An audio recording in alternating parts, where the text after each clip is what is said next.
Leo Venus. What is the number one telltale sign that people do not love you? You have a Leo Venus, Tracy. Okay. You've had a lot of bad experiences with people who talk a good game. Your hubs is a bit of a narcissist, controlling and dismissive. Narcissists are very good at that. Being very charming while also being very manipulative. Definitely very dismissive of your feelings. Meanwhile, they want their whole entire experience to take center stage to everything. Because obviously what they're experiencing is the only thing that matters. Leo Venus, in particular, you're going to attract a lot of people like that because Leo is very confident. And that doesn't mean you don't have days when you feel insecure, because all of us are humans. But I mean, at its core, Leo Venus feels entitled to the best. I love it. Personally, I think it's a beautiful thing because a Leo is not going to let you take them too low down those pegs. They're not. Because a lot of times Leo is too loyal. Leo has a lot of follow through and they don't know how to quit things sometimes because of their fixed nature. But when you start playing with their self-esteem, that's when they'll show you the door. Because what you're not going to do is disrespect them and think that you're going to be at peace with them. It's just not happening. As soon as you started to gain your self-esteem and self-worth again, he did everything that he could to tear you down even more. And you were like, nope, I'm out. Good for you that you got out of there. Because all he wanted to do was keep you under his feet. He wanted you subjugated. He didn't want to enjoy you. He didn't want you as an equal. He didn't want you happy. He wanted you underneath him, depending on him, subjugated, looking to him, not having an identity outside of him. He wanted you wrapped around his finger. That sounds like a narcissist. Tracy, if you had people in love that tried to put you down or made you feel small or tried to poke at your self-esteem, all the time, yeah. I figured you would because a lot of Leo Venus, that's their trigger. Leo Venus, because you love yourselves really hard. Your recent relationship was like that. I'm sorry. That's like the curse of Leo Venus. Life is so messed up sometimes because the people who love themselves the most, unfortunately, in this existence are going to be the ones that oftentimes people hate the most. Because for some reason, a lot of people hate to see people loving themselves, even though God is love. A lot of people hate it when people love themselves. They hate it when people feel good about themselves and people know what they deserve and people stand up for themselves and people have standards. They're like, oh, she is full of herself. She's conceited. She thinks she's all that. And then the next thing is they deliberately go out of their way to try to tear you down because for some reason you loving yourself is threatening to them. For whatever reason, you just feeling at peace with yourself and loving the life and the body that God gave you irritates their demons. And they just feel like they have to come out and attack you and reduce you to something much smaller than what you are so that they can feel good about themselves. So your ex always had something bad to say about everything that you did. Your job, the things you loved, he tore you down so low that you didn't even recognize yourself in the mirror. I'm so sorry. And I'm sure while he was doing all that, he was telling you that he loved you. This is why it doesn't matter what they say, because somebody that loves you is not going to get any joy out of putting you down, tearing you down, criticizing everything they know that you love to get a rise out of you. Somebody that loves you is not trying to irritate you. You left him 15 months ago and the best thing you ever did. Thank God, I'm glad you got out of that hellhole because you don't need anyone like that in your life. They have nothing good to offer you. This is an energy sucker. This is an energy vampire. You got to leave those where you find them. And they do that because they have no identity of their own. Their heart is like a black hole that is loveless. It doesn't matter how much love you pour into that black hole, it's never going to feel full. They're never going to be content. You can give them all the love in the world that you have. They will never be happy because they're not happy people. They're hurting. A lot of them have suffered a lot of trauma in childhood that they don't want to deal with. So because they don't have any love, what they do is they go around looking for people they can use to feel good because they never feel good. They always feel horrible. They live with a lot of shame. Even though they act so cocky, there's a lot of shame there. Shame is like their middle name. So that's who they are. And all they do is try to project their shame onto you because they want you to feel just as bad as they do.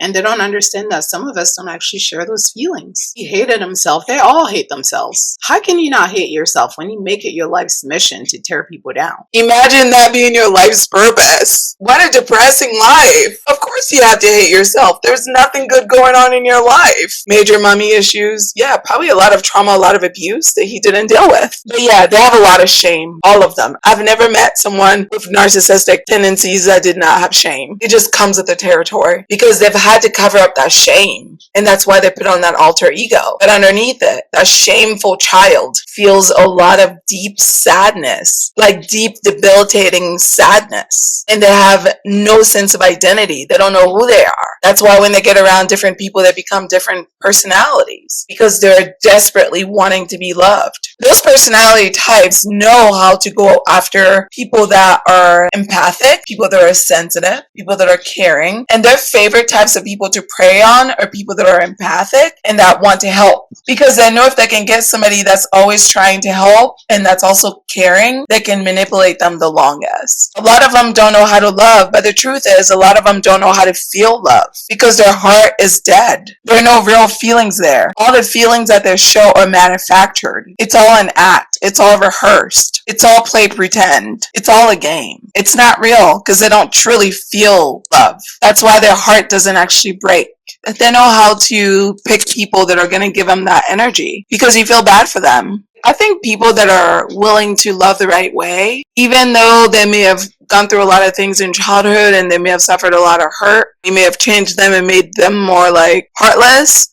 Whenever they get around more sensitive people, they're willing to learn, they're willing to adjust, and they're willing to grow, because they can recognize, okay, I act this way because of how I grew up and I'm not there anymore. I'm safe now. So I don't have to be in this survival mode kind of energy. I can actually be. And then they're able to separate themselves from their behavior and see like, okay, maybe that wasn't the right thing to do. I'm sorry. Let me try another way. That's somebody that's actually generally trying to learn. And a lot of people are not that way. They don't come in not wanting to love, but wanting to control and dominate you. But then make it seem sweet by buying you nice things and giving you compliments, like breadcrumbing you, keeping you like on a nice little leash so they can get you exactly where they want you. That's why he didn't take responsibility for how he made you feel, because he feels nothing. So he doesn't understand how you could feel anything because he feels nothing. And because he feels nothing, he doesn't care how you feel because again, he feels nothing. So your feelings are unimportant to him because he has none. That is literally the definition of narcissism. That's why one of the worst things you can do with a narcissist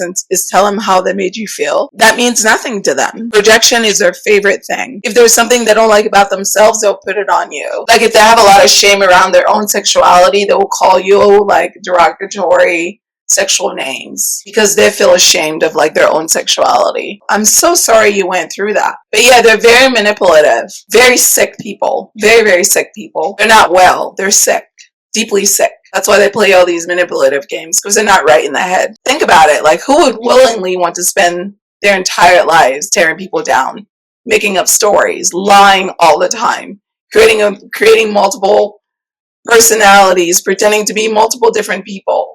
Like, what kind of person would willingly do that? A sick person. That's who would. It's like, instead of saying, I'm angry, they will say, you made me angry. What do you mean, I made you angry? I can't make you feel things. You choose your feelings because you're in control of your body. Yeah, they never take responsibility for anything. Everything is always everybody else's fault. Everything. They're perfect, remember? It's the rest of us that are not perfect, but they're perfect. They never make mistakes. For them, they have to live with the rest of us.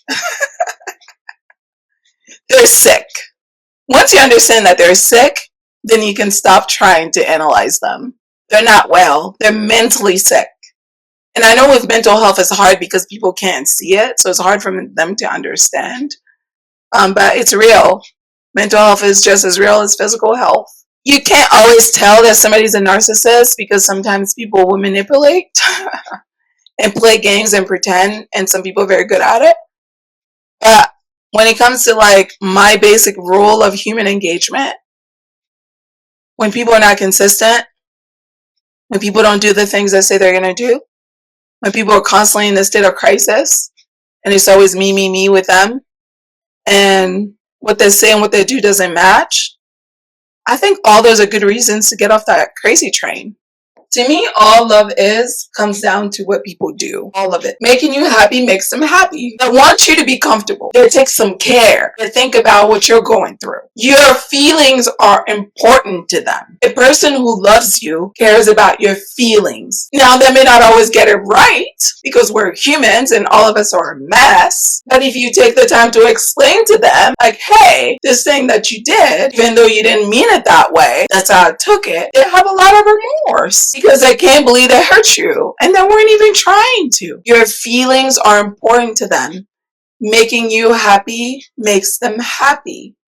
So if a person is deliberately doing things that make you uncomfortable, that make you unhappy, that make you hurt, and they know these things are not good because they wouldn't like if you did those things to them, then they don't love you. It's very simple. So if I'm going out of my way to do nice things for you, why would you hurt me? And then on top of that, not care that you hurt me, that obviously shows me that you don't care about me. Actions always speak louder than words. And if you don't care how I feel and you keep doing things that hurt my feelings, even though I told you about it, you don't care about me. What's your telltale sign that somebody doesn't love you? For Capricorn Venus, to reiterate, is that you break rules. Capricorn Venus is you break rules, meaning you tell me one thing and you do another. So you're inconsistent. Therefore, you are unreliable. And if I cannot trust your actions, meaning that they are nonsensical, then I check out. If somebody's treating you nicely, why are you treating them rudely if you really think you're equal with them? If you don't think this person is beneath you, then how come you return them rude behavior for their kind behavior towards you? Why aren't you treating them nice if they're treating you nice, if you actually believe this person isn't equal to you?